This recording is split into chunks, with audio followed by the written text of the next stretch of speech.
Argus! Nasaan ka namang bata ka? Pumunta ka na rito at uuwi na tayo! Kung saan-saan ka na naman nagpupunta. Argus! Ay, naku. Itong batang to talaga, oh. Palagi na lang kung kailan aalis na eh. Saka pa maglilibot sa buong bahay. Maghahanapan na naman kami nito eh. Ay, naku. Kukutusan ko na talaga to kapag nakita ko. Argus! Humanda ka sa akin kapag nakita kita. Ate! Ay, isit ka. Ay, bakit ka ba nagugulat? Kung saan-saan ka nalang sumusulpot. Saan ka ba galing? Kanina pa kita hinahanap ah. Uuwi na tayo eh. Halika na nga rito. Huwag ka nang lumayo sa akin, ha? Ate, may nakita kasi akong paru-paro kanina. Sinundan ko lang. Kakaiba yung paru-paro. Ay naku, wala namang kakaiba sa paru-paro, Argus. Lahat naman sila pare-pareho. Lumilipad kasi may pakpak. May makukulay, may hindi. May cute, may nakakatakot. Pero wag mong hahawakan, ha? Kasi nakakabulag daw ang pulbos ng paru-paro. Opo, ilang beses mo nang sinabi sa akin yan eh. Eh paano? Paulit-ulit kang nanghahabol ng paru-paro. Hindi naman sila nagbabago.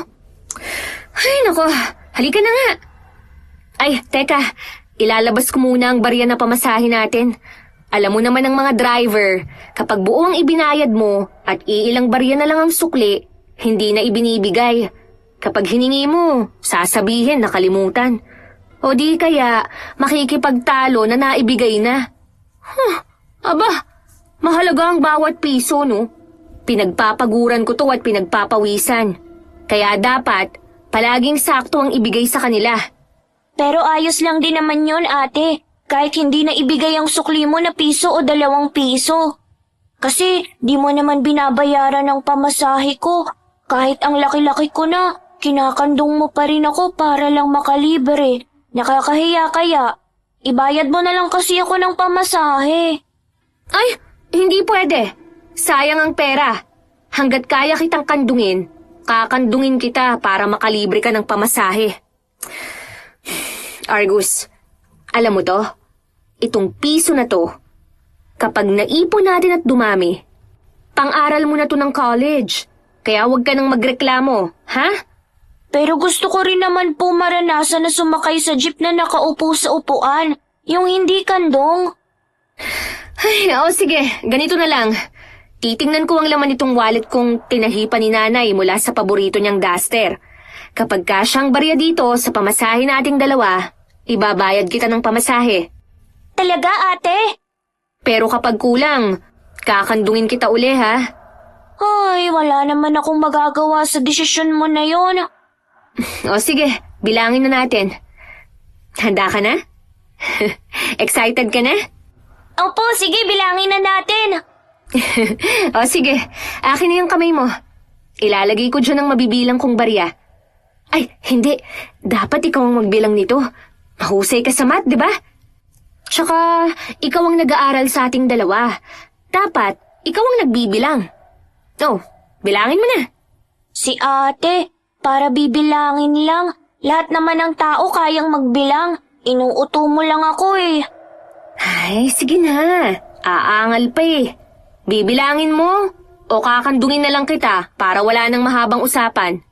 Akin na po, bibilangin ko na. Kitam, bibilang din pala eh. Nakangiting pinagmamasdan ni Sanya ang kapatid habang binibilang nito ang mga barya mula sa kanyang wallet. Napakunot ang noo niya nang matapos ilabas ni Argus ang lahat ng barya. Pero kulang pa itong pamasahe para sa isang tao. Wala na ate, yan lang po ang barya mo sa wallet. Di na tayo makakasakay ng jeep nito. Kulang ng 2 piso. Ha? Sigurado ka? Baka niloloko mo lang ako, Argus, ha? Ayusin mo. Wala na nga pong laman ng wallet mo, ate. Tingnan mo, oh. Wala na talaga. Ay naku, bakit mo naman itinaktak ang wallet? Para nga po malaman mo na wala nang ang laman. Ayaw mo kasi maniwala. O 'di ba? Wala nang kabarya-barya ang wallet mo. Kaya tayo nawawalan ng pera eh. Kasi itinataktak mo ang wallet. Malas yan. Itinatapon mo ang pera kapag ganyan. Dapat, dinudukot lang ang laman. Ang pera kasi, nagtatampo rin yan. Ay nako si ate, kung ano-ano nang sinasabi. Baka sa bag mo may 2 piso doon. Wala ah. Hindi ako naglalagay ng pera dun. Paano na to? Hindi na tayo makakasakay ng jeep. Nako, ayoko maglakad ate, napakalayo. Hindi talaga pwede. Kasi sa kalagitnaan ng daan, nagpapakarga ka. Ang laki-laki mo na kaya. Tsaka, hating gabi na tayo makakarating sa bahay kapag ganun. Ang bagal mo pa naman maglakad. Ano nang gagawin natin? Nag-iisip nga ako. Alam ko na. Halika, samahan mo ko. Saan po? Basta, sumama ka na lang. Pinuntahan nila ang isang silid sa malaking bahay na kanilang nililinis tuwing araw ng Sabado at Linggo. Kakaiba ang silid na yun. Dahil ang tanging laman lamang nito ay mga banga na iba't ibang itsura, sukat at laki. Ate, anong ginagawa natin dito? Sa itsura mo mukhang may gagawin kang hindi maganda. Lagot ka sa may-ari ng bahay. Tumahimik ka nga. Wala na akong ibang maisip kaya ito na lang. Ano ba kasi yun? Ano bang pinaplano mo? Natatandaan mo yung maliit na banga na puno ng barya? Opo. Yung palagi mong pinupunasan at sinisilip kung madami na ba ang laman? Oo, yun nga. Naku po! Balak mo bang kumuha ng barya doon, ate? Masama yan. Pag nanakaw po yan. Bago mawala si mama, bili niya na huwag tayong gagawa ng masama. Tapos magnanakaw ka? Hindi naman tayo magnanakaw, Argus. Hihiram lang tayo ng barya dun sa banga na ginagawang alkansya ni Sir Dennis. Kapag sumahod na tayo mula sa paglilinis dito sa bahay niya, papalitan ko na lang ang barya na kinuha natin. Pero ate, masama pa rin po yan kasi kukunin mo nang walang paalam. Saan naman ako magpapaalam? Wala nga siya rito, di ba? Kung nandito siya, babali na lang ako ng pamasahe natin kesa kumuha dito sa alkansya niya. Tsaka, wag mo nga akong pigilan, ha? Anong gusto mo? Kumuha tayo ng barya o maglalakad ka? Kasi ate... Oh, di ba? Wala ka ring maisip na ibang paraan? Tsaka kailangan na nating umuwi kasi malapit nang gumabi. Hindi naman natin alam kung anong oras umuwi si Sir Dennis kaya hindi tayo makakahiram ng pera. Baka hindi na tayo makasakay sa last trip. Halika na, ayun ang banga. Nasa bandang dulo ng silid. Malapit dun sa bintana. Parang kinakabahan ako, ate. Tumigil ka nga. Para kukuha lang ng ilang barya Hindi naman yung bilang ni Sir. Nilapitan nila ang banga. Ilang segundo rin silang nakatitig doon na para bang nagdadalawang isip na kumuha ng barya. Nakailang kurap si Argus dahil kakaiba ang tingin niya sa banga. Sa paningin niya'y kumikinang ang mga disenyo nito na hindi malaman kung ugat ba o sanga ng puno na nakaalsa. Parang niyayakap ng disenyong banga upang protektahan sa kung sinong may masamang balak. Gusto niyang pigilan ang kanyang ate sa pagkuha ng barya. Pero hinahadlangan siya ng isipin na maglalakad siya ng malayo para lamang makauwi. Kaya sa huli hinayaan na lang din niya si Sanya na kumuha ng baryang pampuno sa kanilang pamasahe. Habang dinudukot ng dalaga ang barya, unti-unting pumasok ang ilang paru-paro mula sa labas ng nakabukas na bintana. Nanlalaki ang mga mata ni Argus dahil sa pagkamangha. Nagliliwanag ang mga ito sa kanyang paningin. Lumipad itong paikot sa kanyang kapatid at may isang dumapo pa sa braso ni Sanya. Ilang segundo itong nanatili roon bago lumipad paalis. Ate, ang mga paru-paro! Kinakabahan ako! Ha? Bakit? Normal na paru-paro lang naman yan Anong nakakakaba dyan? Huwag mong hulihin at baka malagyan ng pulbos nila ang mata mo, ha? Nagliliwanag sila.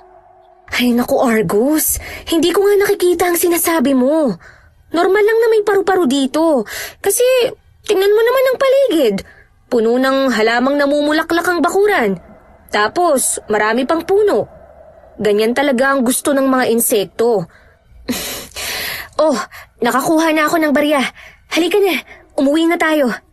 Yung paru-paro kanina na isa dumapo sa braso mo, ate. Nakita mo ba yun? Oo, pero hindi nakakamangha. Normal na yun. Huwag mo nang isipin yan. Minsan, gusto ko nang sisihin si mama eh. Dahil sa pagkikwento niya sa'yo ng kung ano-ano nung bata ka pa. Ayan ang natanim sa isipan mo. Akala mo tuloy, lahat ng bagay may dalang hiwaga. Paano nga kung totoong mga kinikwento niya? Imposible, Argus. Tumanda na akong ganito. Wala akong naranasan na hiwaga. Kinikwentuhan din naman ako ni mama noon eh, bago matulog sa gabi. Pero hindi naman ako kagaya mo na iniisip talagang totoo ang lahat. Kaya mula ngayon, sa akin ka na makikinig, ha? Wala na si mama. Matagal na siyang nasa langit. Namatay dahil sa pambubugbog ni papa. Pero ate, nadulas po si mama sa banyo at nabagok ang ulo niya kaya siya namatay. Hindi naman dahil kay papa yun. Pero kaya siya napilay dahil binugbog siya ni papa at napuruhan ang kanang paa niya. Kasalanan pa rin niya ang pagkamatay ni mama. Kung hindi pilay si mama, sa tingin mo madudulas siya? Ewan ko po. Huwag na nga nating pag-usapan yan. Naiinis lang ako kapag bumabalik sa isip ko ang mga nangyari eh. Kumukulo ang dugo ko kay papa. Kagaya ngayon, pauwi na naman tayo. Makikita ko na naman ang mukha niyang kulay pula dahil lang sa alak at ang ulo niyang may mahabang sungay. Wala naman ako nakikitang sungay sa ulo ni papa. Parang ikaw naman yata ang matindi mag-imagine, ate. Masama kasi ang ugali niya, kaya may sungay siya. Halika na, umuwi na tayo. Mauna ka nang lumabas at ilalak ko pa ang main door, tsaka ang gate. Pagkatapos gawin ni Sanya ang pagsasara ng malaking bahay, nagsimula na silang maglakad papunta sa abangan ng jeep. Nilingon pa ni Argus ang bahay ng mayamang lalaki.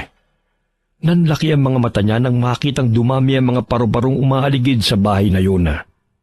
Kumabog ang kanyang dibdib. Ang pagkamanghay na palitan ng takot at pangamba.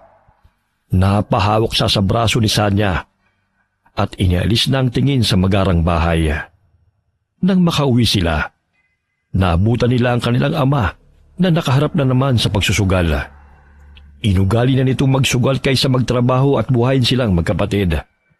Kaya si Sanya na ang nagtatrabaho para itaguyod ang kanilang pamilya. Araw-araw ay nakatambay sa bahay nila ang mga kaibigan ng kanilang ama para doon sila magsugal habang nag-iinuman. Mabutit dumating na kayong magkapatid. Bakit ginabi kayo ngayon? Himala po at nagtanong kayo. Mukhang nag-aalala ka na sa amin ngayon ah. Bakit naman ako mag-aalala? Ang tatanda na ninyo para alalahanin. Kaya mo nang bumuhay ng pamilya. Sinasabi ko lang, mabutit dumating na kayo. Sakto, gutom na ako. May dala ka bang pagkain? Wala po. Saan naman po ako kukuha ng pagkain? Paglilinis po ng malaking bahay ang trabaho ko doon tuwing Sabado at Linggo. Hindi po yun karinderya kagaya ng kay na Tio Manuel para makapag-uwi ako ng ulam. Ay di sana bumili ka na lang ng pagkain. Wala po akong pera. Kinsenas katapusan po ang sahod doon kay Sir Dennis. Malayo pa po ang katapusan. Kung nagugutom po pala kayo bakit hindi kayo tumayo muna dyan sa pagsusugal nyo at magluto? May sardinas naman po sa kusina. Tsaka may iniwan naman po kaming kanin bago kami umalis kaninang umaga. Sira ulo ka ba? Tatayo ako? Kita mong nananalo na ako sa pagsusugal ko? Gusto mo akong malasin? Alam mo ikaw talagang peste sa buhay ko. Kaya ako minamalas Malang-mala ka sa nanay mo. Umalis ka na nga sa harapan ko at baka itong napanalunan ko matalo lang. Pumunta ka sa kusina, magluto ka ng pagkain. Walang respeto sa magulang. Walang respeto? Hindi bagay sa'yo ang respetuhin. Dapat sa'yo, kinukutom. Ate, wag mo na pong patulan si Papa. Mukhang lasing na siya. Hayaan mo na lang. Tara na sa kwarto. Mauna ka na sa kwarto. Maliligo muna ako. Nagugutom ka ba? Magluluto ako. Busog po ako. Mabuti at marami ang pagkain na iniiwan ni Sir Dennis sa atin kaya busog na busog ako. Mas nararamdaman ko ang antok. Para akong napagod kahit di naman ako tumulong sa paglilinis. Paano kang hindi mapapagod? Puro kalaro at paghahabol sa paru-paro. Maglinis ka muna ng katawan bago ka sumampa sa kama, ha? Mauna ka na sa banyo. Pupunta muna ako sa kusina. Kukuha ako ng tubig na dadalhin sa kwarto. Sige po. Pagpasok ni Sanya sa kusina, tumirik ang mata niya sa inis. Nang makita ang sandamakmak na kalat at hugasin sa lababo, na alam niya ang kanyang ama at mga kaibigan nito ang may gawa. Pero dahil wala namang ibang maglilinis doon, ay inunan niya nang gawin yun bago ang paliligo. Tapos na siya sa paglilinis ng kusina nang pumasok ang kanyang ama. Lasing ito at galit. Pagkain! Gusto ko ng pagkain! Nagugutom ako! Ipagkain mo ako! Bilisan mo! Hindi po ako nagluto ng pagkain. Bakit hindi ka nagluto? Kanina ko pa sinabi sa'yo na magluto ka. Ano na kakainin ko ngayon? Napakawalang kwenta mo talaga.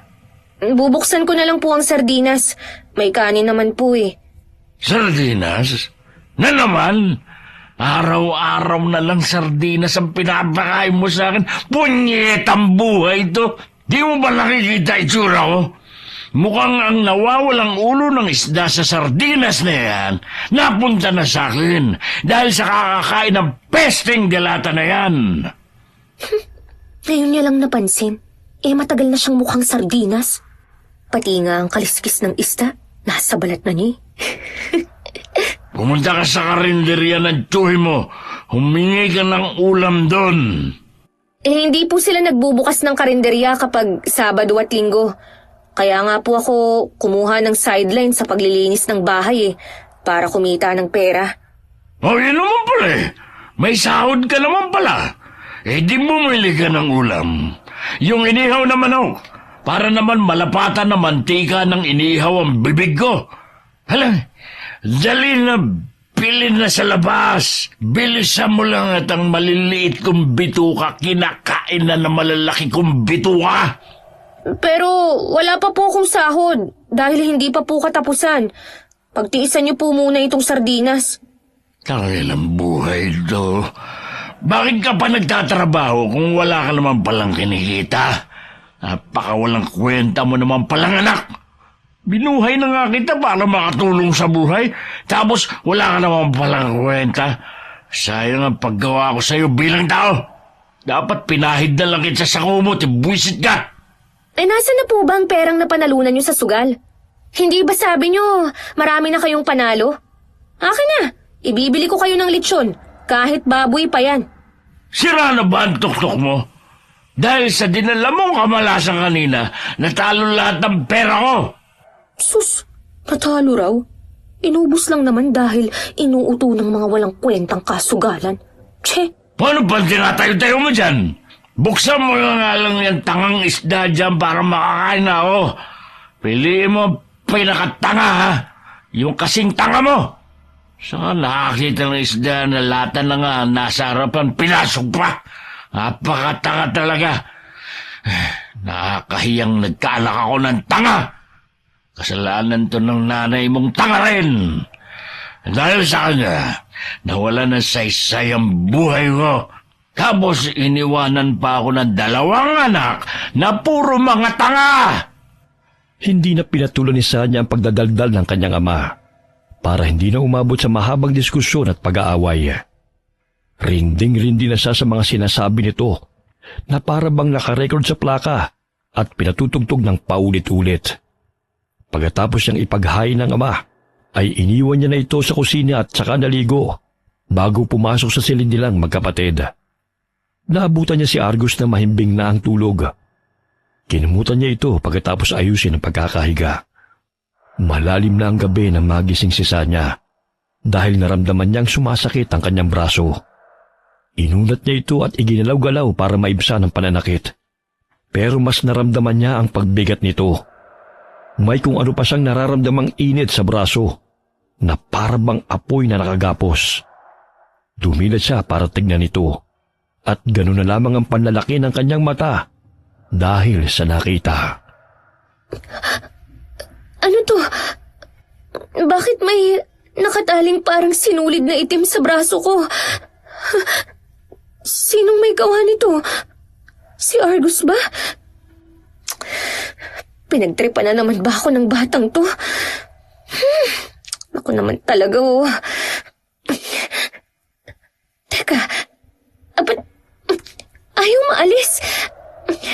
Tsaka, bakit parang ang init naman ng sinulid na to?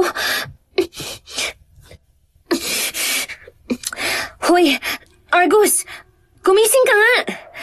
Gising! Ano Gising! ba yun, ate? Umaga na ba? Saka bakit ka pa nang gigising? Di ba linggo pa lang? Sa Lunes pa po ang pasok ko sa school. Tingnan mo nga itong ginawa mo. Alisin mo nga itong sinulid na to. Ang init-init eh. Parang may apoy. Saan mo to nakuha, ha? Laro ka kasi ng laro sa kung saan-saan eh. Kaya kung ano-ano ang napupulot mo. Alisin mo to. Wala naman po akong pinupulot. Alin po ba ang aalisin? Ito oh. Itong itinali mo sa braso ko. Alisin mo na, bilis. Po, nananaginip ka ba? Wala naman akong itinali sa braso mo eh. Tsaka ang himbing-himbing ng tulog ko kaya. Kung hindi ikaw ang may gawa nito, sino? Dalawa lang naman tayo dito sa kwarto.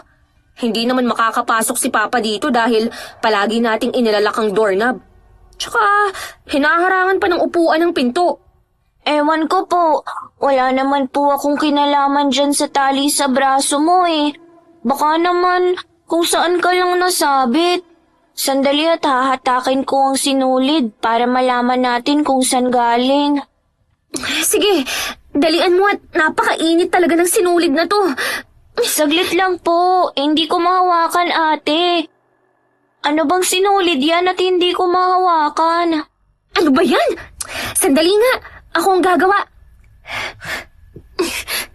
Ay, teka, hindi nga mahawakan ah. Bakit kaya? Ano ba kasing klaseng tali ito? Paano to napunta sa braso ko? Ate, hindi kaya gawa yan ng paru-paro?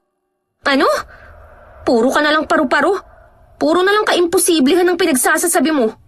Eh kasi 'di ba sa braso na yan dumapo ang paru-paro?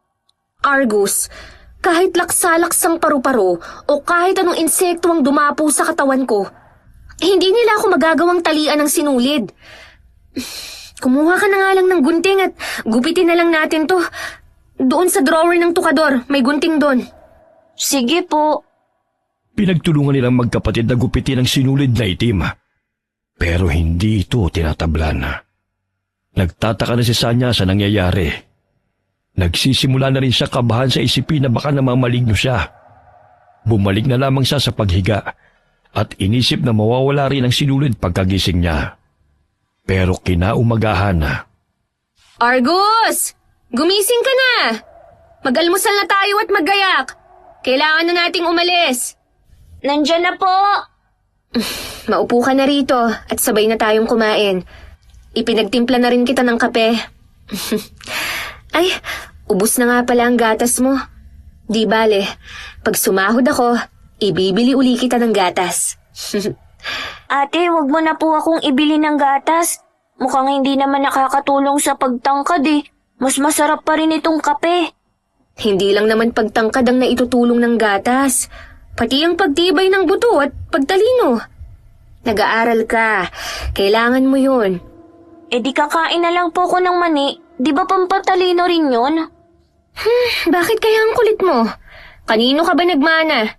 Sa'yo po. Ikaw ang nagpalaki at nag-alaga sa akin eh. Kasalanan ko pa pala ang ganyan mong ugali, ha? Joke lang naman ate.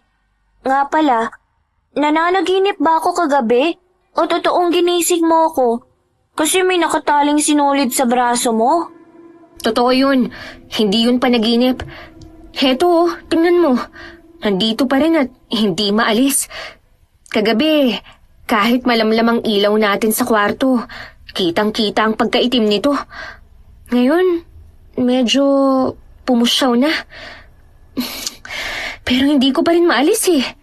Idinarang ko na rin sa apoy para masunog pero hindi nasusunog, Argus. Natatakot na ako. Hindi ko alam kung ano to. Sinubukan kong lumabas ng bahay kanina pagkagising ko para malaman kung saan ba to nagmumula. Pero hindi ko makita ang dulo eh. Parang napakalayo ng dulo kaya hinayaan ko na lang muna. Ano kaya yan? Nakakatakot naman, ate. Ewan ko rin. Ay, bahala na. Hindi naman nakakaabalang sinulid na to eh. Kasi para lang hangin. Lumulusot pa nga kung saan-saan na para bang invisible. Baka nga invincible yan, ate. Tapos may magic. Ay, ayan ka na naman ah. Pero, alam mo, hindi ko alam kung kanino ako lalapit para matanggal ang sinulid na to sa akin. Ay, hayaan mo na nga muna tong problema ko. Kumain ka ng kumain at nang makabalik na tayo sa bahay ni Sir Dennis, ang sunod ko namang gagawin dun ay itrim ang mga halaman sa bakuran. Maglalakad tayo, ate. Di ba wala ka ng pera kagabi? Paano tayo pupunta doon kung wala na tayong pamasahe? Huwag kang maingay ha. Kagabi kasi, nakatulog si Papa sa sala. Tapos, nakita kong nagkalat ang mga barya niya sa sahig. Kinuha ko lahat. Naku, kapag nalaman niya yan, bubugbugin ka na naman nun. Gaya ng ginagawa niya kay mama noon kapag kinukuha ni mama ang pera niya. Hindi naman niya malalaman eh. Lasing na lasing siya kagabi. Sa kalasingan niya, hindi na nga niya kayang buhatin ang sarili niya eh. Akala ko nga, dito sa kusina siya makakatulog habang nakasubsob ang mukha sa platong may kanin. Nasaan na po pala siya? Wala po yata dito sa bahay. Ayun, maagang umalis. Hindi ko na tinanong. Bahala siya sa buhay niya. Wala naman siyang pakialam sa atin eh. Eh di, wala na rin akong pakialam sa kanya. Diba? Gawin niya kung ano ang gusto niyang gawin sa buhay. Basta tayo, mabubuhay tayo. Magtatapos ka ng pag-aaral. Kaya mag-aral kang mabuti, ha? Opo, ate. Pagkatapos nilang kumain at magayak ng sarili, umalis na sila at nagpunta sa bahay ng misteryosong amo na si Dennis. Ilang buwan nang naninilbihan si Sanya sa lalaki bilang tagapaglinis ng bahay nito tuwing Sabado at Linggo. Pero sa tuwing pumupunta sila para maglinis, laging umaalis ang lalaki na para bang umiiwas. Isa sa mahigpit na patakaran nito ay bawal ang magtanong, lalo kung tungkol sa personal na buhay. Kaya walang alam ang magkapatid sa kanilang amo, kahit na maliit na detalye. Ang tanging alam lang nila ay ang pangalan nito at wala pang apelyido na sinabi. Pagdating nila doon, ay naabutan nilang naggagayak na paalis ang lalaki. Nandito na pala kayo. Natuwa ako sa ginawa mong paglilinis ng bahay kahapon, Sanya. Ang kintab ng sahig. Wala talagang alikabok pati ang mga display. Sa bakuran naman kayo maglilinis ngayon? Opo, sir. Nasa likuran ng bahay ang bodega. Alam mo naman yun, di ba? Nandun ang mga gamit na kailangan mo sa paglilinis. Iniwan ko nakabukas ang padlock. Kaya bago kayo umalis, isarado mo na lang uli ang bodega. Opo, sir. Nasa kusina yung pagkain nyo para sa maghapon, pati ang merienda. Ikaw na ang bahala dito sa bahay. Gabi na uli ako babalik. Kagaya ng dati kong bilin, isaradong mabuti ang mga pinto at bintana. Maliban sa bintana ng silid kung saan naroon ng mga banga. Dapat palagi yung nakabukas. Opo, sir. O sige, aalis na ako. Sige po, sir. Ingat po kayo. Bago umalis ang lalaki, bahagya niyang napansin ang mahiwagang sinulid na nakatali sa braso ni Sanya. Kahit hindi niya ito ipinahalatang napansin, ay nakita pa rin ng dalaga ang pagkagulat nito. Tatanungin sana niya ang lalaki, pero nagmamadali na itong umalis. Ate, halika na. Madaming pagkain. Parang nagutom ako uli. Bakit ba parang natutulala ka dyan? Si Sir Dennis. Nakita niya ang nakataling sinulid sa braso ko. Ha? Sigurado ka, ate? Kasi 'di ba, napansin natin na tayo lang ang nakakakita sa sinulid na 'yan. Kasi yung ibang mga tao hindi nila nakikita. Kahit sa jeep 'di ba, wala namang nakakapansin. Sigurado ako. Nagulat siya eh. Tapos, nagmamadali pa siyang umalis. Hindi naman siya ganyan dati. Para bang natakot siya nang makita ang sinulid? May alam kaya siya rito? Dapat tinanong mo na lang siya, ate. Eh kasi, nabigla rin ako eh. Eh di, hintayin na lang natin siya mamaya, tapos itanong natin. Kaso baka magalit siya. Kapag nagalit yun, baka tanggalan ako ng trabaho. Eh, hindi pwedeng mawala ang trabaho nito sa akin. Kasi malaki ang binabayad niya. Para yun sa pag-aaral mo, Argus. Pero kasi, paano natin maaalis ang sinulid na yan? Hahanap na lang tayo ng paraan. Nangyari lang to kahapon, di ba? Malamang, nandito rin ang sagot para maalis to. Baka parusa yan, ate, kasi nagnakaw ka po ng barya sa banga ng alkansya niya. Lagot ka.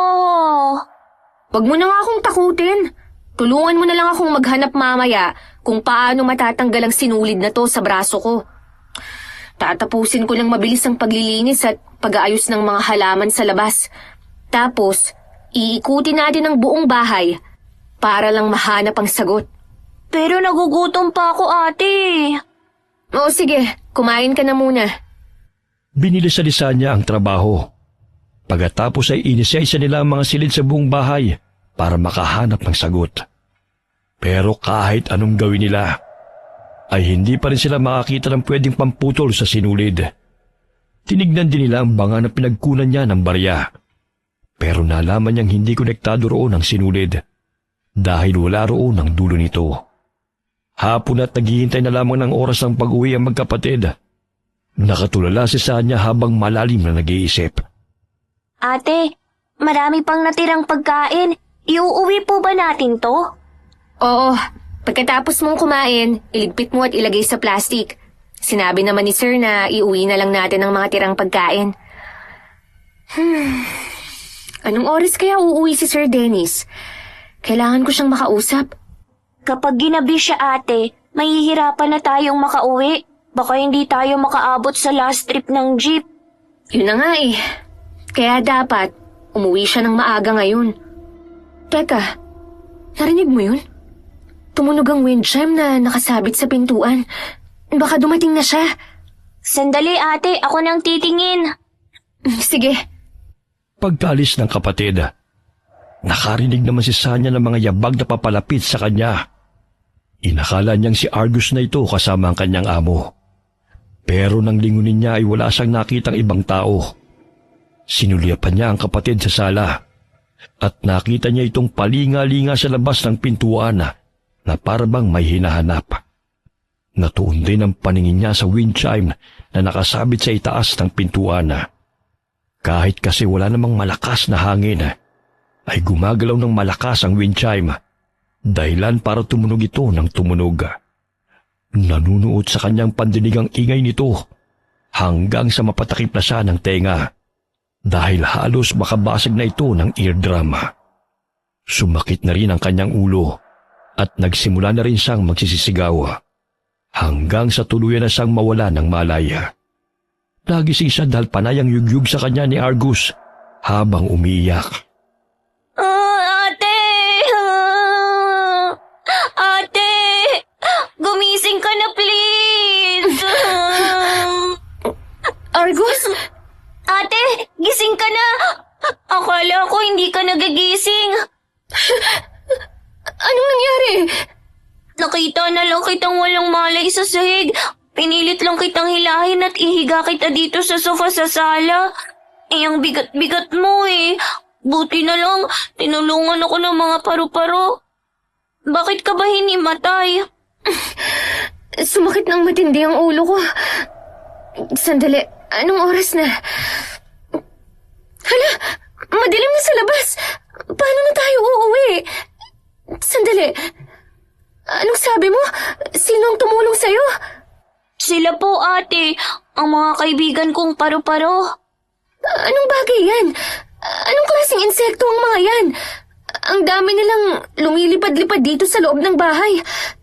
Tsaka, Bakit sila nag-iiliwanag? Mga alitap-tap na kasing laki ng paru-paro? Hindi sila paru-paro, Argus. Baka nga hindi, ate. Kasi naiintindihan ko sila. Nakakapagsalita sila. Ay, sus ko! Kung ano-ano na ang nangyayari sa atin dito sa bahay na to. Pero gabi na, hindi na tayo makakauwi ngayon. Wala na tayong masasakyan na jeep. Dito na lang po muna tayo matulog. Madami namang kwarto eh. Hindi naman po siguro magagalit si Sir Dennis. Kahit naman magalit siya, wala naman tayong magagawa eh. Teka nga, wala pa ba siya? Hindi pa siya umuwi? Hindi pa, ate. Bakit kaya?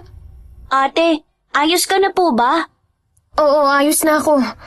Nagugutom na po ako. Ako rin, nakaramdam na rin ako ng gutom. Halika na, pumunta na tayo sa kusina. May tira pa namang mga pagkain, di ba? Iinitin ko na lang. Ate, di ba may 4 na kwarto dito sa bahay na to? Pang-5 yung kwarto ni Sir Dennis. Pwede ba akong mamili ng tutulugan natin ngayon? Aba, may pagpili ka pa talaga ha? Ano ka? Aampunin ni Sir at may karapatan kang mamili ng kwartong tutulugan? Nakakahiya ha? Kahit nga yung guest room hindi natin gagamitin eh. Kasi hindi naman tayo sinabihan. Walang alam si Sir na inabutan tayo ng gabi dito. Kaya sa sala tayo matutulog. Tabi na lang tayo sa sofa. Malapad yun at malaki kaya kasya tayo dun. Sayang naman. Gusto ko pa naman doon matulog sa isang kwarto na may mga stuffed toy. Doon ko kasi laging nakikitang mga paru-paro. Di ba may mga halamang namumulaklak doon sa balkonahe? Ang ganda ng kwarto na yun, ate.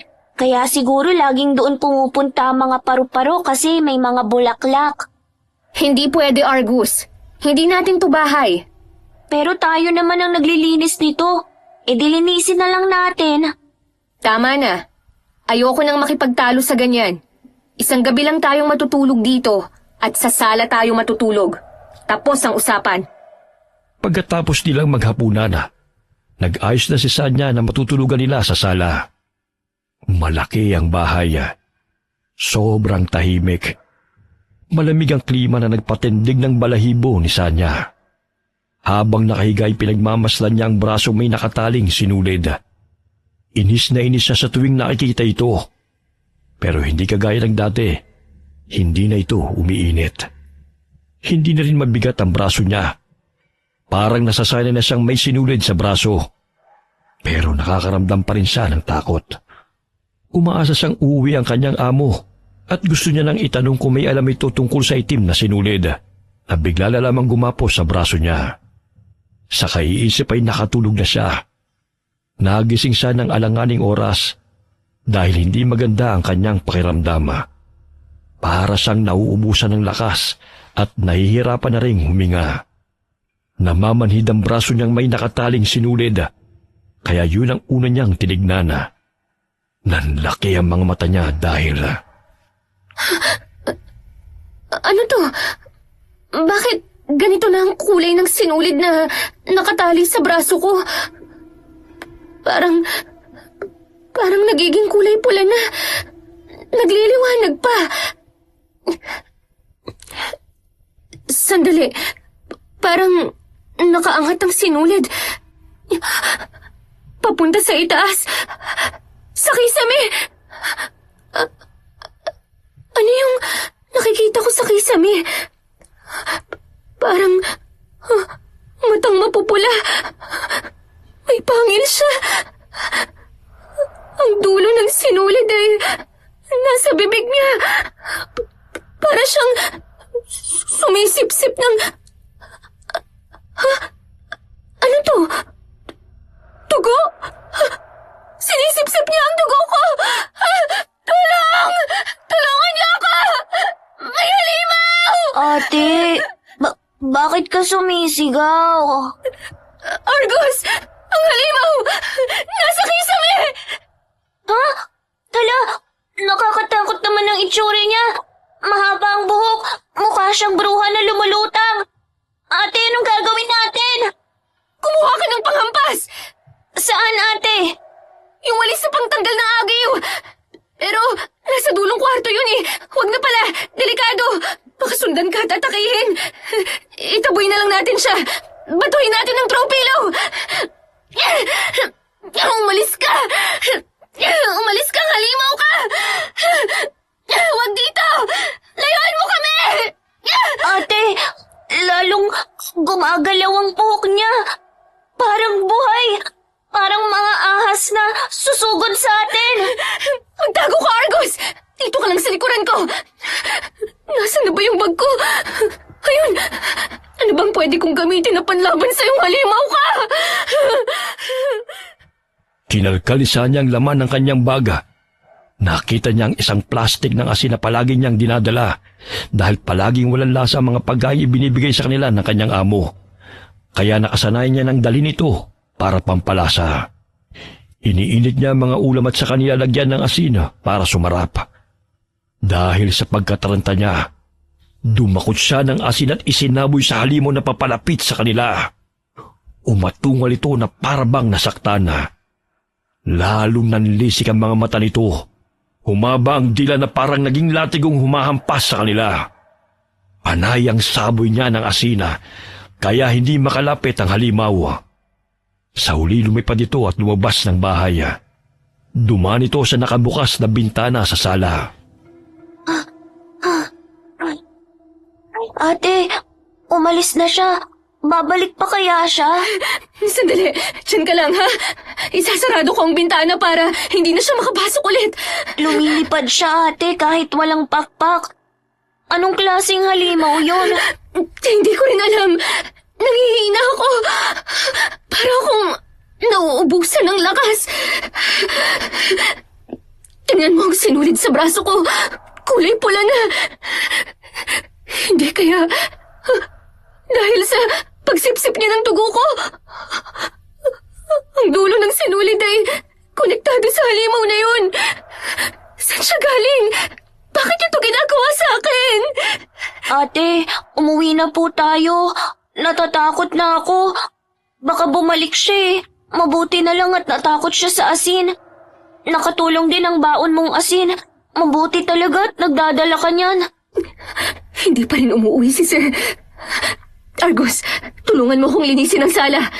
Kailangan nating walisin ang asin na nagkalat at ayusin ang mga ginulo natin dito. Baka biglang umuwi si Sir Dennis. Sige po. Hala ate, natumba ka. Bakit? Ayos ka lang po. Nanghihina ako. Nalalambot ang tuhod ko. Maupo ka na lang po sa sofa. Ako na pong bahalang maglinis ng mga kinalat natin dito. Kaya mo ba? Opo, malaki na ako ate. Salamat, Argos. Pagkatapos malinis ang sala, dumating na rin ang amo ni Sanya matapos ang ilang sandali. Nagulat pa ang lalaki nang makita silang naroon pa sa bahay. Pero matapos magpaliwanag ni Sanya, ay naunawa naman siya ng lalaki. At nagdesisyon itong ihatid na lamang sila sa kanilang bahay. Habang nasa biyahe sakay ng kotse, naglakas loob si Sanya na magtanong sa kanyang amo.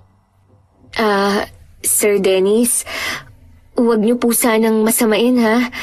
Pero gusto ko lang po sanang magtanong kahit alam kong nasa patakaran po ninyo na bawal yun.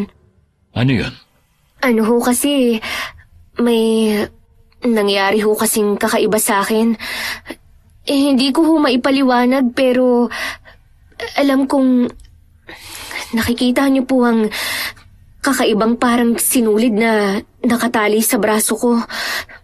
Baka po may alam kayo para maalis to. Ano ba sinasabi mo? Wala naman ako nakikitang sinulid na nakatali dyan sa braso mo Pero po kahapon, nakita ko po kayo na nagulat nang makita ang braso ko. May nakita kasi akong gasgas sa braso mo. Pero hindi na ako nagtanong kasi kako baka nasagi ka lang habang naglilinis. Bukod doon, wala na ako iba nakita. Kung ano man ang sinasabi mo, wala akong alam. Ganun ho ba? Yung mga barya po ba sa alkansya niyong banga? Normal na pera ho ba yun? Oo naman. Bakit? Pasensya na po kayo May kasalanan po kasi akong nagawa Kumuha po ako ng barya doon kasi nagkulang po ang pamasahe ko. Pero mula po noon, nangyari ng mga kababalaghan sa bahay niyo. Masyadong malikot ang imahinasyon mo. Dahil yun sa wala kayo makausap sa bahay habang naglilinis. Dahil na rin siguro sa dami ng mga gusto nyong malaman kung ano-ano na naiisip nyo. Normal na bahay lang ang bahay na yun. Bahay pa yon ay pinundar ng mga magulang namin. Kaya lang, wala nang tumira mula nang mamatay sila. Kasi lahat kami magkakapatid, may sarili ng bahay na naipundar. Kaya pinapalinis ko na lang linggo-linggo. Hindi rin ako natutulog sa bahay na yon. Kaya ho pala mukhang pinamamahayan na ng mga maligno at halimaw. Dapat po sigurong ipabless ang bahay, sir. Huwag mo nang problemahin ang hindi mo dapat problema. Ang paglilinis lang ang trabaho mo doon. Yun lang ang dapat mong isipin. Opo, pasensya na po kung naging matanong po ako. Pagkatapos ng usapan ay tumahimik na si Sanya. Ilang minuto pa ang nakalipas ay nakarating na sila sa kanilang bahay. Pagkababa nila sa kotse ng lalaki, ay umalis na rin ito kaagad. Dahil madaling araw pa lamang, natulog pa uli ang magkapatid. Kinabukasan ay nagising si Sanya dahil sa pag-iingay ng kanyang ama. Ano, Argus? Hindi pa ba bumabangon yung kapatid mo? Abay, hapon na. Humihinga pa ba yan? Papa, may lagnat po si ate. May ipagagawa po ba kayo? Ako na lang po ang gagawa. Ikaw? Bakit? Kaya mo ba magluto? Kung kaya mo, sige. Ipagluto mo kami ng pulutan. Pero... Oh, di ba? Hindi mo kaya? Lakas ng loob mo magpresenta, hindi mo naman kaya. Gisingin mo na ate mo ang prinsesa. Abay, hapon na. Baka mautas na yan dyan sa higaan. Sabihin mo, magluto ng pulutan namin. Kanina po ay inutusan niya akong humingi ng ulam kina Tiyo. Madami po yun. Ubus na po. Anong madami? Kulang pa nga sa amin ng barkada ko yun eh. Huwag ka na sumagot-sagot dyan. Gisingin mo na yung kapatid mo. Sigurado naman ako nag-iinarte lang yan. Manang-mana sa nanay niyang maarte. Pwe! Dali mo dyan! Minamalas ako sa sugal dahil sa inyo eh. Opo, Papa. Argus, Ate, gising na. Kumusta na ang pakiramdam mo? Nagugutom ka na ba? medyo... Bakit nagbubunga nga ang magaling mong ama? Hayaan mo na po siya, ate. Kanina pa sila nagiinuman eh. Lasing na po siguro si Papa. Wala nang pinagbago ang tatay mong yan. Heto ate kumain ka muna. Nilagang baboy yan. Sakto ang pagising mo. Kakapainit ko lang.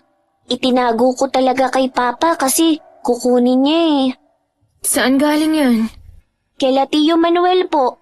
Inutusan kasi ako ni Papa na manghingi ng ulam sa karinderya nila Tiyo. Nanghingi ako ng lugaw para sa'yo. Kaso wala silang lugaw. Binigyan na lang ako ng nilaga para daw pagpawisan ka.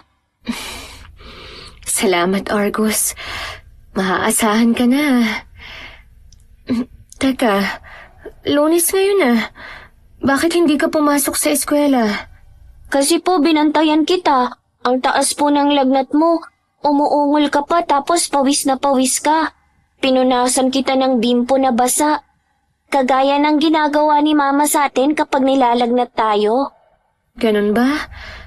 Kaya siguro umayos na ang pakiramdam ko. Salamat sa pag-aalaga, ha? Siguro nagkasakit ka dahil sa halimaw na nakita natin, ate.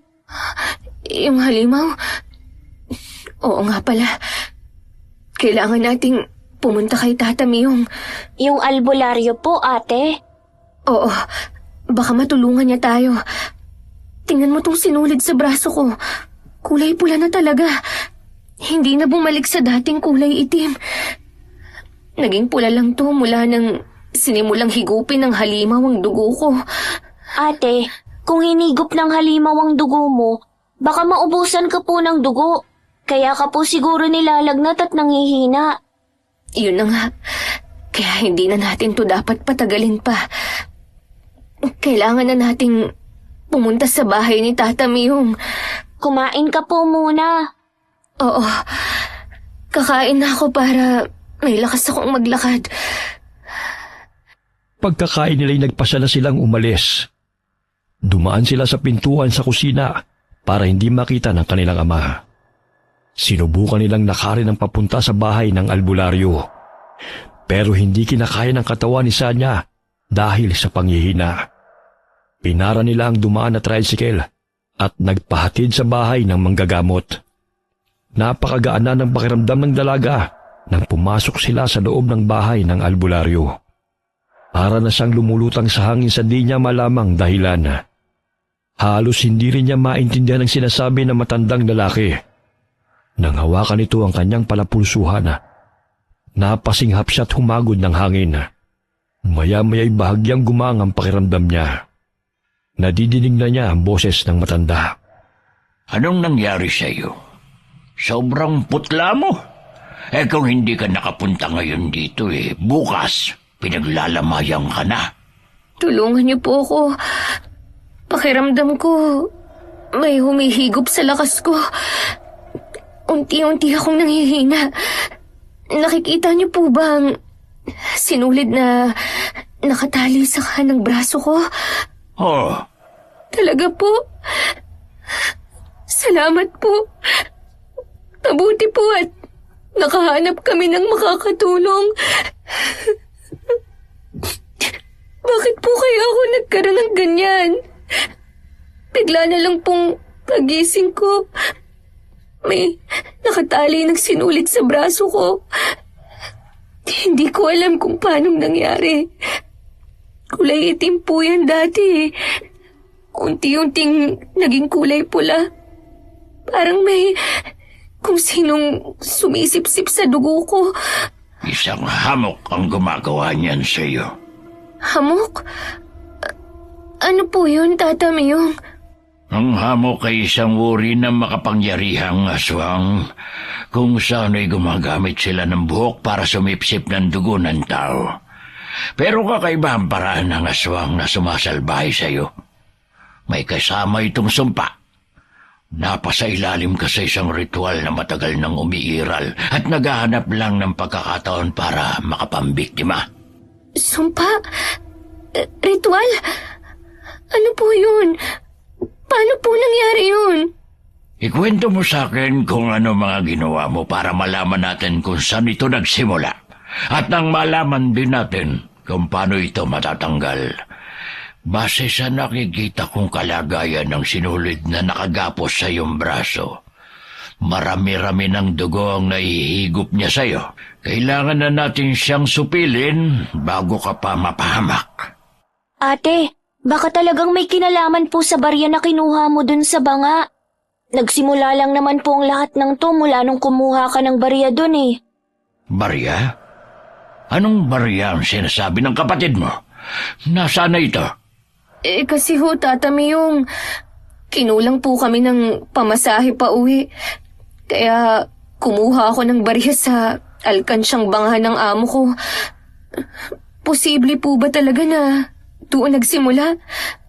May kinalaman kaya ang barya? Kaso, naibayad ko na po ito sa jeep Sakto lang po kasing pandagdag sa pamasahe ang barya na kinuha ko.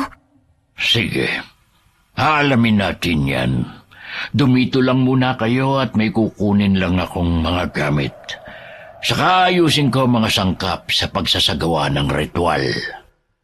Iniwan muna sila ng albularyo para gawin ang mga sinabi nito. Lumabas naman ang isang anak na babae na manggagamot at binigyan sila ng pagkain. Sinabihan sila nito na kailangan nilang kumain para may lakas sa gagawing gamutan. Kailangang palakasin ang katawan, espiritual at isipan dahil malakas at mapanganib ang kanilang kalaban. Matapos ang halos isang oras, bumalik na ang matandang lalaki. Dala nito ang isang lumang libro. Malaki ito at makapal. Kasunod niya ang isa pang anak na lalaki. Dala naman ang mga kagamitan sa pagriritual. Ano po yung libro na dala niyo, Tata Miyong?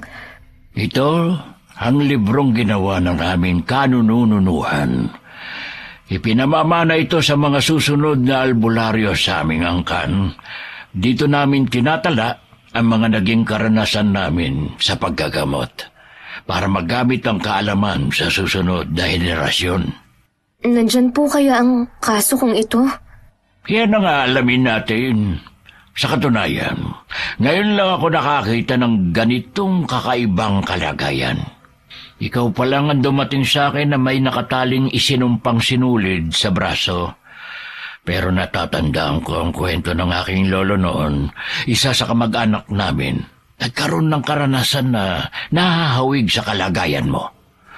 Hanapin natin. Paniguradong nakatalayon sa librong ito.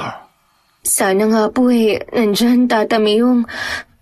Pakiramdam ko, bawat segundo hinihigop ng halimaw ang aking dugo. Hindi ako pwedeng mamatay. Hindi ko pwedeng iwan ang kapatid ko sa walang kwenta naming ama. May magulang pa pala kayo. Akala ko hulila na kayo dahil wala kayong kasamang pumarito. Buhay pa po si Papa sa kasamaang palad. Sinimulang buklatin ni Tata Myong ang libro. Inisa-isa niyang tignan ang bawat pahina hanggang sa makita niya ang hinahanap. Nalaman niyang nakatala nga roon ang kasong nahahawig sa kalagayan ni Sanya. Pero ang kaibahan lang, hindi sinulid ang ginamit sa pagsumpa, kundi panyo na personal na gamit ng biktima. Ayon sa nakasulat, ang panyo ay pinagagalaw ng halimaw na para bang may buhay tuwing gabi. Sinasakal nito ang biktima. Natatastas ang sinulid ng panyo at tumitigas na parang karayom. Saka tumutusok sa balat para gumawa ng sugat upang lumabas ang dugo. Saka lalabas ang halimaw na sisip-sip nito. Tama ang sinabi kong isang aswang na mukhang bumibiktima sa iyo. Sa kaso mo, ginamitan ka ng sinulid. Hindi pa malinaw ang lahat sa akin. Wala ka naman personal na gamit para mabiktima ka niya. Kailangan ko magsagawa ng ritual para matuntun ko ang nangyari sa nakaraan, para malaman ko kung anong ginawa ng aswang sa iyo. Ritual? Paano niyo po gagawin?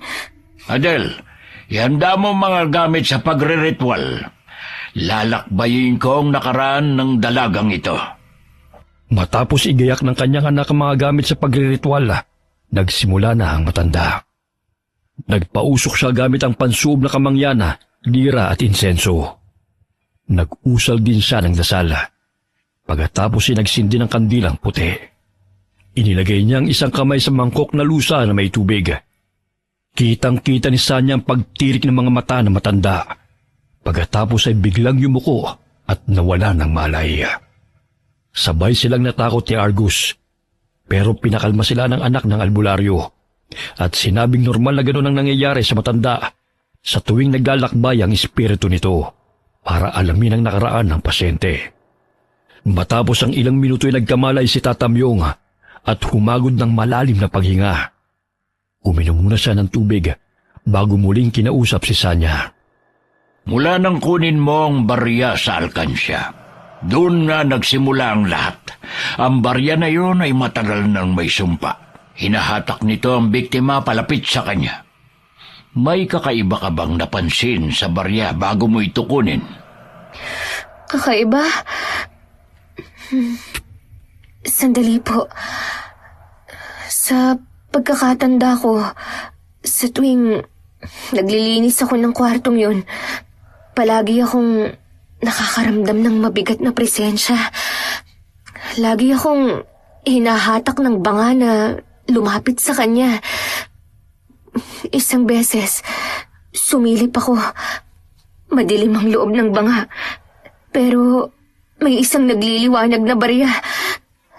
Sa takot ko lumayo ako at iniwan yun. Pero mula noon, hindi na mawala sa isip ko ang barya. At yun din ang una kong naisip na kunin nang magkulang ako ng pamasahe. Pero Ang nakapagtataka, nang makuha ko na ang barya, parang naging ordinaryong pera na lang po to. Inisip ko na guni-guni ko lang ang lahat, kaya ibinayad ko na lang po sa driver ng jeep. Naging ordinaryo na lang na barya. Dahil na mga sandaling yun, nalipat na sa'yo ang sumpa. Ang sinulid na gumapos sa braso mo ay hindi talaga sinulid. Yan ay mahiwagang buhok ng isang aswang. Ang buhok niya ang sumisip-sip ng dugo ng biktima. Pero ginawa na po namin ang lahat para maputol. Pero ayaw po talaga. Hindi yan basta mapuputol. Kailangan nating talunin ng aswang. Paano po? Saan natin makikita ang halimaw na yun? Sa bahay po siguro ni Sir Dennis. Di ba po doon nagsimula ang lahat? Tsaka natatandaan mo ba ate, noong doon tayo natulog, nagpakita ang halimaw sa'yo. Ibig sabihin, doon siya nakatira. Matalino ang batang ito. Nag-iisip siya. Pero wala na ang aswang sa bahay na yun ngayon. Po?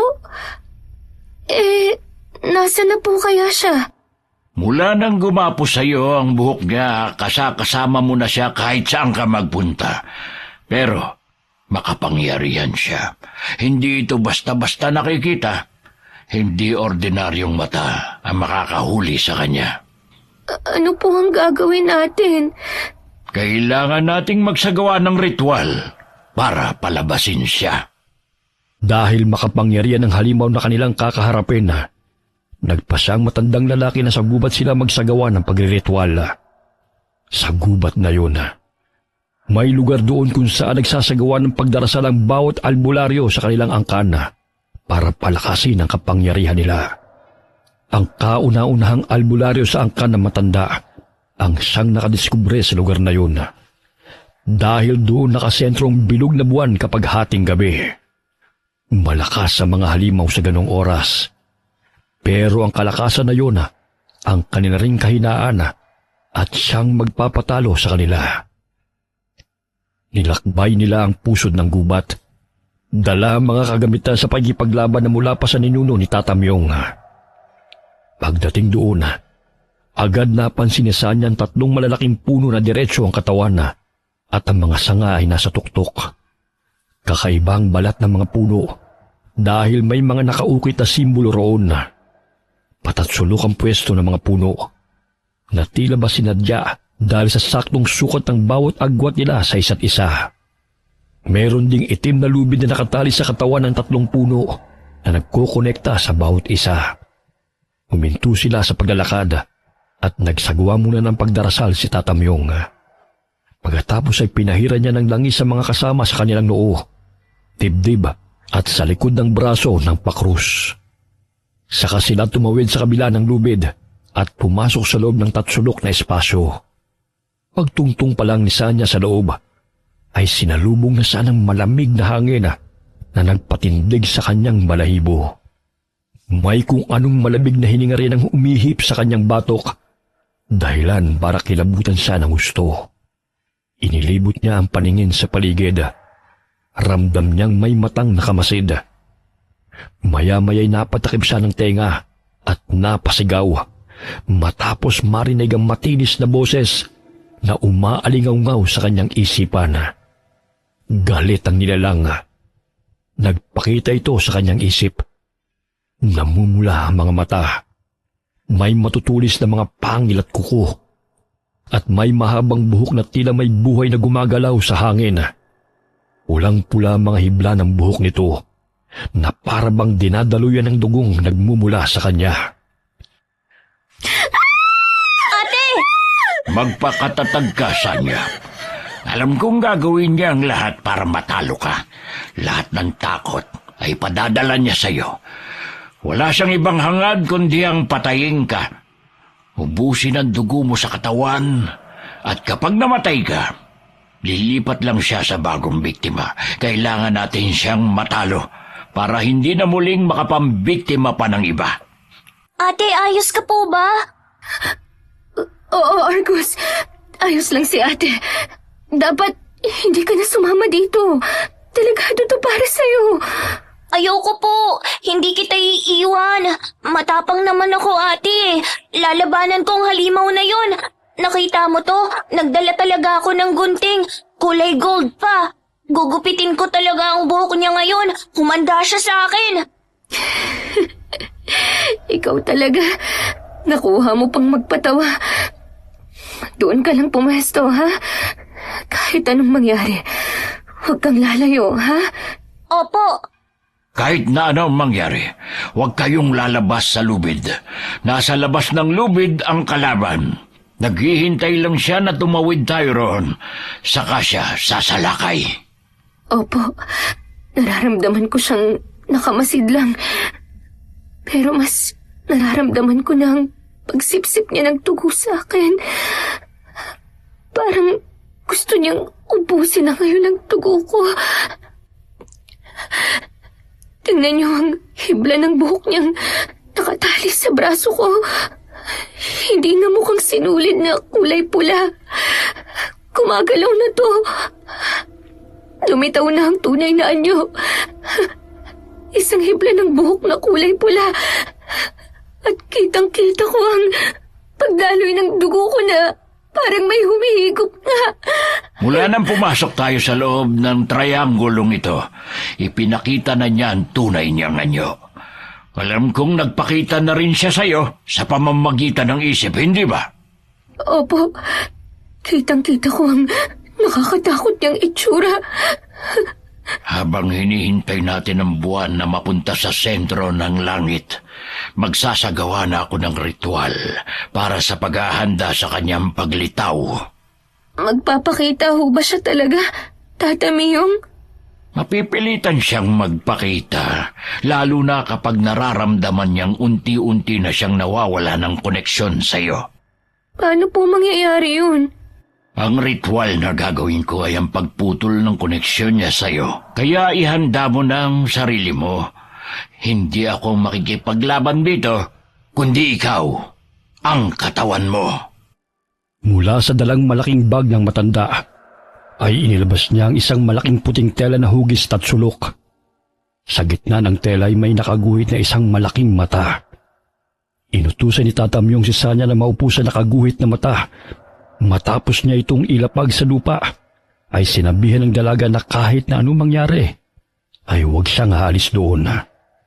Nakaluhod naman ang matanda sa likuran ni Sanya at nagsimula ng umusal ng dasal. Ang dalawa namang anak na matanda ay nagsaboy ng asin sa paligid bilang pangontra sa aswang. Inihanda rin nila ang ilang galon na puno ng tubig na may katas ng kalamansi at dinikdik na bawang. Pagkatapos ay mahigpit nilang hinawakan ng latigo na gawa sa buntot ng pagi at naging alerto sa paglitaw ng aswang. Habang nagsasagawa ng ritual ng matanda, ramdam na ramdam ni Sanya ang galit ng aswang sa pamamagitan ng marahas na paghigop sa kanya ng dugo. Napapasigaw ang dalaga dahil sa pagkakataong yun ay nakakaramdam na siya ng sakit na para bang hinihiwa ng kutsilyo ang kanyang palapulsuhan. Maya-maya ay malakas na pagtawa ng halimaw ang umalingaw-ngaw sa paligid. Hala, nakakatakot naman. Argus, huwag kang lalayo. Kahit anong mangyari, huwag kang aalis sa pwesto mo, ha? Opo, ate. Dito lang po ako sa tabi ni kuya. Nandiyan na siya. Unti-unti na siyang nagpapakita. Lumalakas na ang hangin. Kiniginawa ko. Nakikita niyo ba siya? Nasa harapan ko siya. Nakalutang sa hangin. Sumasayaw sa hangin ang mahaba niyang buhok. Pulang-pula. Parang mga ahas na buhay. Huwag kang aalis sa kinauupuan mo kahit na anong mangyari. Hayaan mo lang siya. Hindi siya makakapasok dito sa loob. Dahil kung gagawin niya yon ay matutusta siya. Tulong! Gumapos pa ako ang buhok niya. Kinihila niya ako. Adel, Mochi, sabuyan niyo ng asin ng aswang. Ate, huwag kang sasama sa kanya. Huwag kang lalapit dito, Argus! Gugupitin ko ang buhok na yan! Diyan ka lang, bata. Huwag kang lalapit sa aswang. Hindi makakatulong ang dala mong gunting sa kanya. Pero hinatak na po niya ang ate ko. Bibitiwan niya rin ang ate mo. Hindi makakatagal ang aswang sa loob ng trianggulo. Bumitiw na siya! Inalis na niya ang buhok niya sa paa ko! Bumitiw lang siya, pero lalo siyang lumapit.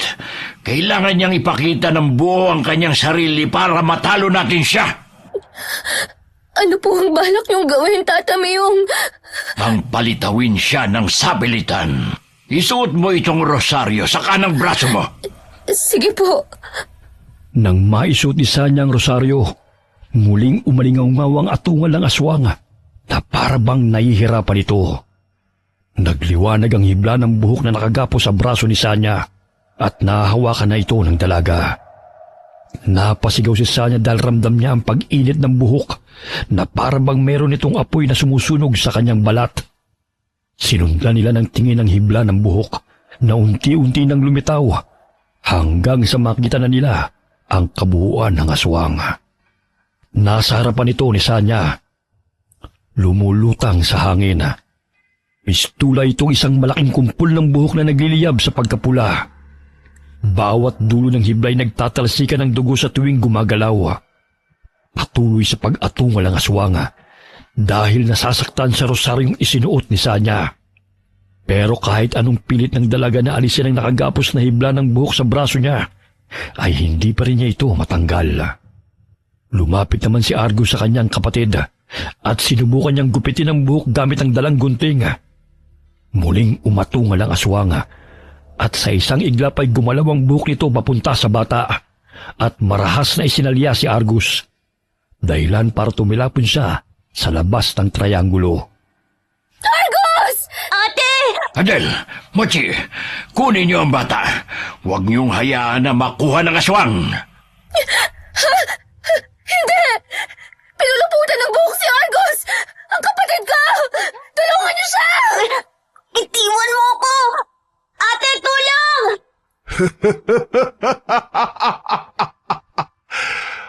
Akala niyo ba matatalo niyo ako ng ganun-ganun lang? Hindi niyo mababawi sa akin ang pagkain ko. Sa akin siya. Ako ang nakakita sa kanya. Bakit ba kayo nakikialam?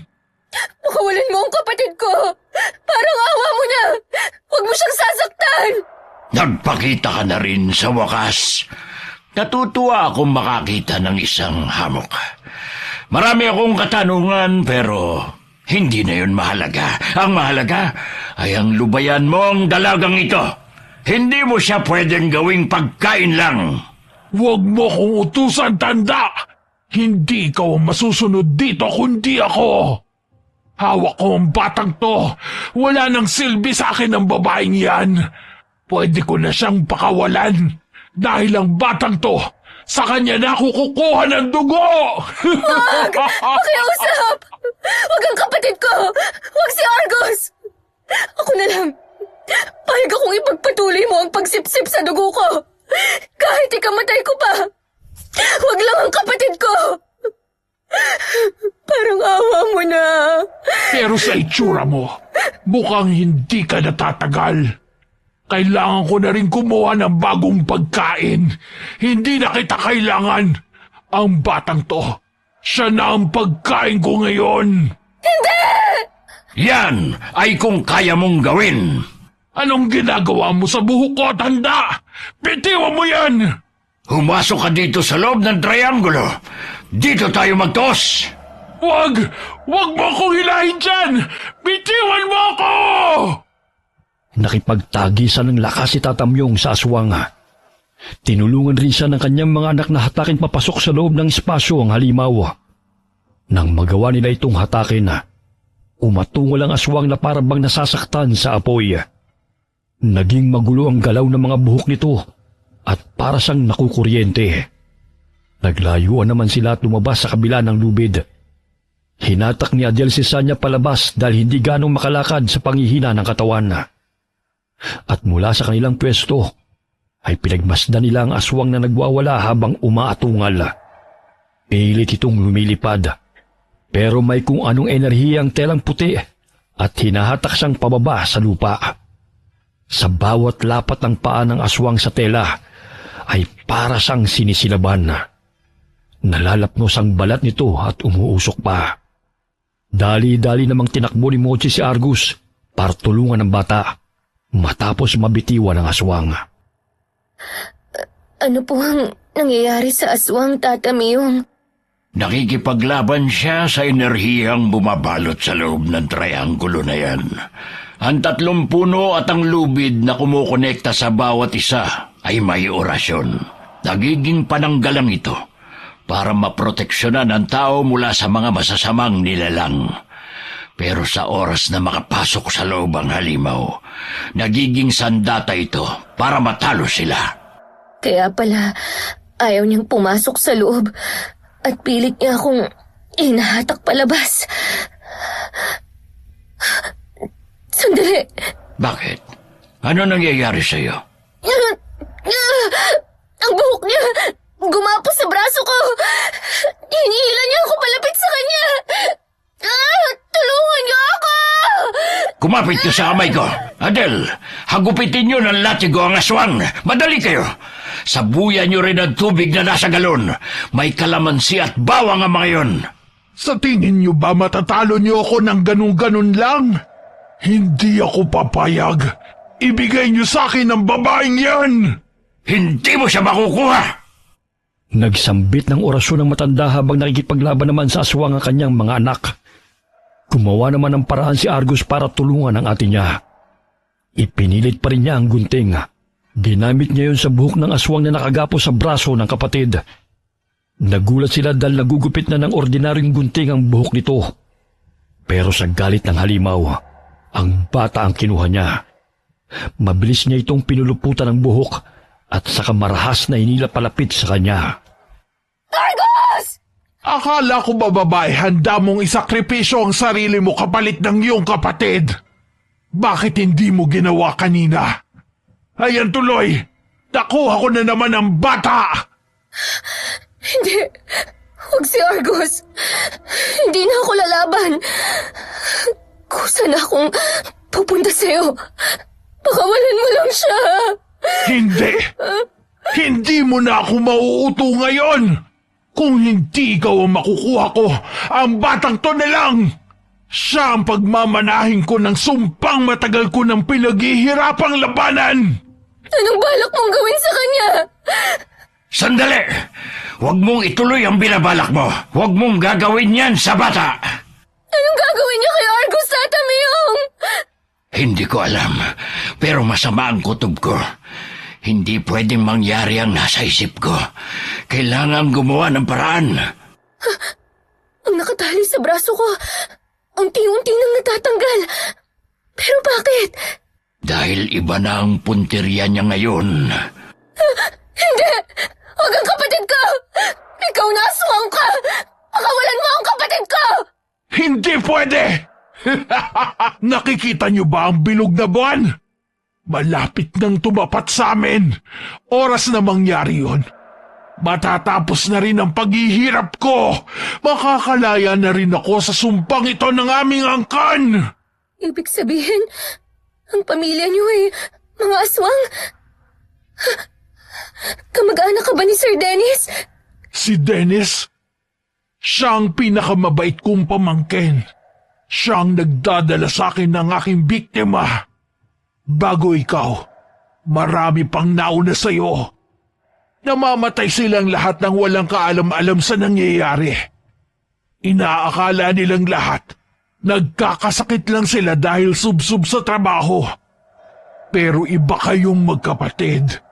Nakita niyo ang hibla ng aking buhok na inilagay ko sa braso mo para makasipsip ako ng dugo. Nabuksan ang third eye niyo. Hindi kagaya ng iba na sarado ang ikatlong mata. Hindi nabuksan ang third eye namin. Sadyang bukas talaga to. Ipinasara ko lang noon dahil kung ano-ano na ang nakikita namin ni Argus. Nakalimutan ko na nga na inborn sa amin ang kakayahang ito dahil matagal nang hindi kami nakakakita ng mga nilalang na kagaya mo. Kusa pala itong nagbubukas ulit. Akala ko, hindi na yun mangyayari. Kung hindi dahil sa kakayahan mong yan, sana tahimik lang tayo, hindi ba? Tahimik lang ako nakakasipsip ng dugo mo. Hindi sana mapapahamak ang kapatid mo. Pero nangyayari ito dahil ito talaga ang kapalaran yung magkapatid. Kayo ang tatapos sa sumpang nagpapahirap sa akin. Hindi! Tatapusin ka namin! At hindi mo kami mabibiktima! Lalo na ang kapatid ko! Wala ka nang magagawa. Matapang ka ba? Kung oo, halika, pumasok ka rito. Lumapit ka. Iligtas mo ang mahal mong kapatid. Huwag mong gagawin, Sanya. Nililinlang ka lang niya. Pero tatamihong, si Argus, anong gagawin niya sa kanya? Paano natin siya maililigtas? Ililigtas ko ang kapatid ko. Kahit ikamatay ko pa. Hintayin natin ang pagtapat ng buwan sa sentro ng triangulo. Natatandaan mo ba ang sinabi ko sa iyo? Ang oras na kalakasan nila ay kanila rin namang kahinaan. Walang masama sa paghihintay. Pero tingnan niyo po, may kung ano siyang ginagawa sa kapatid ko. Naging isang mas malaking kumpol ng buhok ang aswang. Para na siyang malaking bola. At nasa loob niya si Argus. Anong gagawin niya sa kapatid ko? Ate, tulong! Argus! Pinipilit ni Sanya na saklolohan ng kapatid, pero pinipigilan siya ni Tata Myong. Patuloy naman sa pagkipaglaban ng mga anak na matandang albularyo sa aswang. Pero tumitilapon sila kapag hinahagupit ng buhok ng halimaw. Dahil pinalibutan ng hamok ang sarili niya ng mahaba niyang buhok, hindi umiepekto ang mga panlaban nila sa aswang. Panay naman ang pagtingala ni Tata Myong sa buwan. Hinihintay niya ang pagtapat nito sa triangulo. Lalo namang binabalot ng takot si Sanya para sa kapatid. Hindi niya makita kung anong ginagawa ng aswang kay Argus. Panay lamang ang sigaw ng bata ng tulong habang natatakot.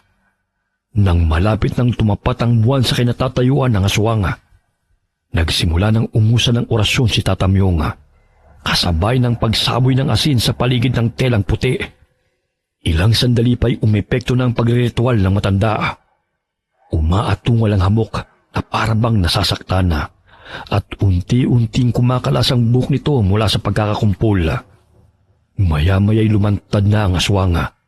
Hawak nito si Argus. May ilang hibla ng buhok ang nakasakal sa bata. Inutusan ni Tata Myong ang anak niyang lalaki na hagupitin ang aswang gamit ang buntot pagi. Kada lapat ng latigo sa katawan ng hamok ay umaatungal ito. Pero hindi pa rin binibitiwan ng bata. Nakatuon lamang ang atensyon ng halimaw sa ginagawa nito kay Argus. Nakatapat ang mukha ng aswang sa mukha ni Argus. Nakabuka ng malaki ang bibig nito. Nakalitaw ang matutulis na pangil. Tumutulo ang malalapot nitong laway. May kung anong iniluluwa ang aswang na balak nitong ipalunok sa bata. Hagupitin niyo pa siya. Huwag ninyong tigilan hanggat hindi niya pinakakawala ng bata. Anong ginagawa niya sa kapatid ko? Bitiwan mo siya! Argus! Pilitin mong kumawala sa kanya! Hindi ako makagalaw, ate. Nakakatakot ang mata niya. Ang itsura niya. Nakakatakot. Argus! Alam kong matapang ka. Hindi ba sabi mo, malaki ka na? Matapang ka na? Labanan mo siya! Alam kong kaya mo siyang talunin! Pakiusap! Hindi ka pwedeng mawala sa akin! Ikaw na lang ang meron ako, Argus! Ikaw ang dahilan kung bakit ako nagsusumikap sa buhay! Huwag mong iiwan si ate! Ate, naniniwala ka ba na ang mga kaibigan kong paru-paro ay naghihimala? Oo na! Naniniwala na ako sa lahat ng sinasabi mo! Basta labanan mo lang ang aswang na yan! Nandyan na sila, ate. ang mga kaibigan kong paru-paro, parating sila. Tutulungan nila ako. Nakikita mo sila? Ang mga paru-paro! Bakit nandito sila? Lumilipad silang paikot sa kanila. Talaga bang kaibigan mo sila, Argus? Hindi yan mga ordinaryong parparo. Mga maliliit na diwata ang mga yan. Tinutulungan nila ang kapatid mo. Panayang sigaw ng aswang dahil sa pagkainis sa mga maliliit na diwatang umaaligid sa kanila ni Argus. Pinagalaw niya ang mahabang buhok para hagupitin ng mga paru-paro, pero mabilis silang nakakailaga. Lalong nagliwanag ang mga diwata dahilan para umatungal ang aswang. Nasilaw ito sa liwanag na taglay ng mga lambana. Maya-maya'y nagkumpulan ng mga diwata sa aswang, kaya nabitiwan ito si Argus. Tumakbo naman ang bata palapit kay Sanya, at mula sa kanilang kinatatayuan, pinanood nila habang namamangha kung paanong nilalabanan ng maliliit na mga diwata ang hamok. Unti-unting naputol ang buhok ng aswang at kumalat ang mga ito sa paligid matapos tangayin ng hangin. Nang lumayo sa halimaw ang mga paru-paro, lumantad na sa liwanag ng buwan ang aswang. Napatingala ang hamok habang umaatungal sa sakit. Nag-usal muli ng orasyon si Tatamyong para tapusin ang buhay ng aswang. Dahil wala ng buhok na mapagtataguan ng hamok, hindi na nito maprotektahan ang sarili mula sa mga panlaban sa aswang na inihahagis ang dalawang anak ng albularyo. Hindi nila ito tinigilan hanggang sa tuluyang bumagsak sa puting tela ang halimaw. Nakasentro ang pagbagsak ng katawan ng hamok sa matang nakaguhit sa tela at lalo siyang nilukob ng orasyon na isinagawa ng albularyo. Ang maliwanag na sikat ng buwan na pinanggagalingan ng lakas ng mga aswang ang saring kumitil sa buhay ng hamok. Nang matapos ang lahat, napayakap si Sanya sa kanyang kapatid. Hindi mapaglagyan ang kanyang tuwa dahil nakaligtas silang pareho mula sa aswang. Ate, ang mga kaibigan kong paru-paro, tingnan mo, kumakaway sila sa akin. Naniniwala na ako sa'yo na may hiwaga talaga ang mga bagay na nakikita mo. Pasensya na ha. Nakalimutan ko ang mga mata natin ay hindi kagaya ng ibang mata. Nakikita natin ang hindi nakikita ng iba. Patawarin mo si ate kung hindi kita agad pinaniwalaan ha. Ayos lang po yun. Ako rin naman nung una, hindi po ako makapaniwala. Pero talagang nakakausap ko po sila. Kagaya po ngayon, sabi nila, aalis na raw po sila. Sabi pa nila, hindi raw sila nagtagumpay na alisin ang buhok ng aswang na nakatali sa braso mo. Sinubukan daw nila na hindi mailagay sa iyo ang sumpa ng hamok, pero hindi sila makalapit. Kaya po pala, may dumapo na paru-paro nung kumukuha ka ng barya, kasi sinusubukan nilang pigilan ka. Ganun ba? Kaso, matigas ang ulo ng ate mo eh. Kaya napahamak tayo. Ang mga lambana, kaya sila umaaligid sa bahay na yun kasi pilit nilang sinusubukang alisin ang sumpa. Kaso, hindi sapat ang kapangyarihan nila kumpara sa alagad ng dilim na tumagos na sa puso ng hamok. Sa kagustuhan nito makalaya sa sumpa ng kanilang angkan, naghanap na siya ng masasalinan ng mutya ng aswang. Si Argus sana ang balak niyang biktimahin, kaya lang may kaibigan siyang mga lambana. Kawawa rin po siya, sa totoo lang. Mukhang hindi naman niya gusto ang sumpa sa kanya eh. Pero paano po kaya siya nagkaganon? Kakausapin ko si Sir Dennis. Sa ngayon, hindi na pwedeng ipatupad ang patakaran niyang bawal ang magtanong. Marami siyang dapat sagutin. Araw ng Sabado. Bumalik ang magkapatid sa bahay ng mayamang lalaki. Hindi na nagpatalo si Sanya sa mga patakaran nito. Matatag niyang kinausap ang kanyang amo. Gulat na gulat si Dennis matapos ikwento ni Sanya ang lahat ng kanilang naranasan. Hindi na maitanggi ng lalaki ang lihim ng kanilang angkan na matagal na nilang iniingatan. Kaya na mga oras na yon, sinabi na nito ang lahat ng sagot sa mga katanungan ng magkapatid. Nagsimula ang lahat ng isumpa ang lolo ng lola ko ng isang mambabarang na matindi ang inggit sa aming angkan. Gumamit siya ng itim na kapangyarihan para gawing aswang na hamok si lolo. Mula noon, itinago siya sa mga tao para ingatan ang lihim niya. Kapag matanda na ang aswang, naghahanap siya ng masasalinan ng binhi para tuluyang makapagpahinga. Nagpasalin-salin ng binhi hanggang kay Auntie Susan. Siya po ang nakilala namin? Oo, at para hindi na siya makapambiktima, naghanap kami ng mabuting mambabarang para matulungan kami na ikulong siya sa bahay na ito.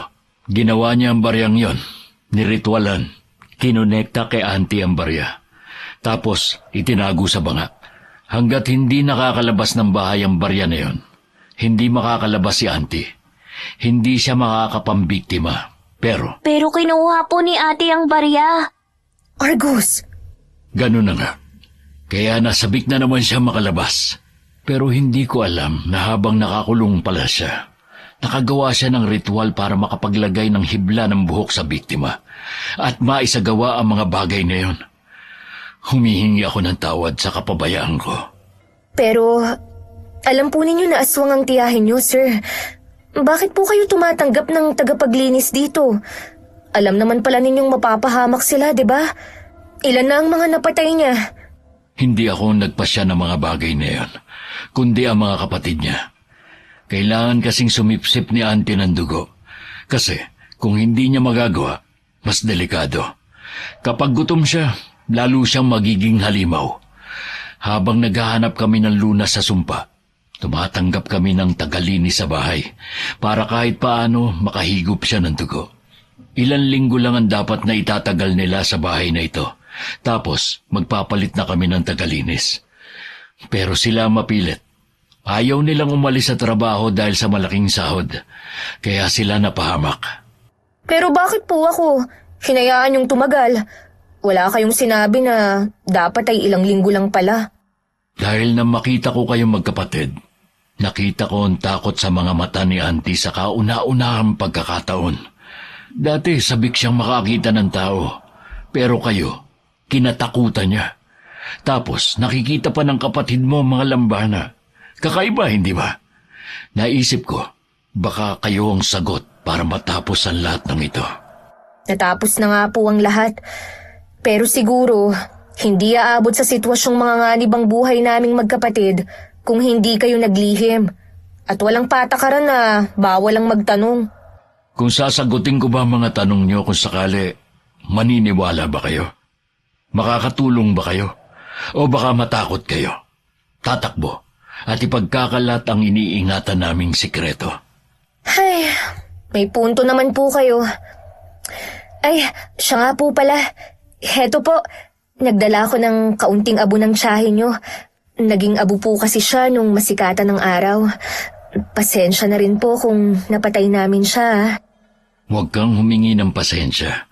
Dapat nga magpasalamat ako sa inyo kasi kayo ang tumapos sa sumpa ng aming angkan. Maraming salamat. Ate, paano na yan? Hindi na ba tayo maglilinis dito? Ha? Ano kasi? Hindi ko naman kayo tinatanggal sa trabaho. Pwede pa naman yung ipagpatuloy kung gugustuhin nyo. Wala na namang nakakatakot na aswang sa bahay na ito kaya wala nang panganib. At siya nga pala, bilang ganti ko sa kabutihan yung magkapatid, sasagutin ko na ang pag-aaral yung dalawa hanggang sa makatapos kayo sa kolehiyo. Ho?